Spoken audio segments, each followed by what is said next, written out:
ఇవాళ చాలా ఈజీగా ఇంకా టేస్టీగా అయిపోయి చాక్లెట్ బ్రెడ్ పుడింగ్ ఎలా చేయాలో చూద్దాం. దీనికి ఎగ్ కూడా అవసరం లేదు.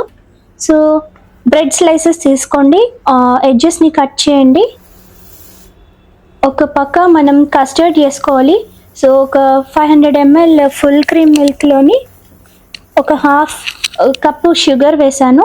సో మిక్స్ చేస్తున్నాను. ఇంకా 2 table spoons custard powder already మరిగించి చల్లార్చిన మిల్క్లో కలిపి వేస్తున్నాను. సో ఇది ఒక పొంగు వచ్చాక కోకోవా పౌడర్ తీసుకొని ఒక 2 టేబుల్ స్పూన్స్ వేయండి.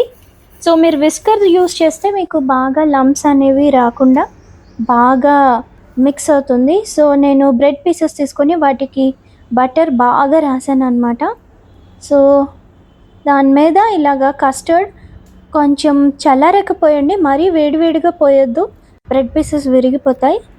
సో వీటి మీద కొంచెం చాక్లెట్ మీరు తరిగి అలాగా స్ప్రింకిల్ చేస్తే ఇంకా ఓవెన్లోని మీకు 180 degreesకి సెట్ చేసుకొని ఒక 30 to 35 minutes చూసుకుంటూ ఉండండి.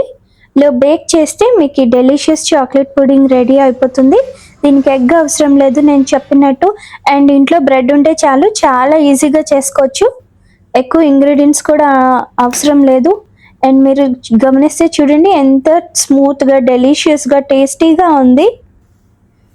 ఏదైనా ఒక డిఫరెంట్ స్వీట్ తినాలనుకున్నప్పుడు తప్పకుండా ట్రై చేయండి.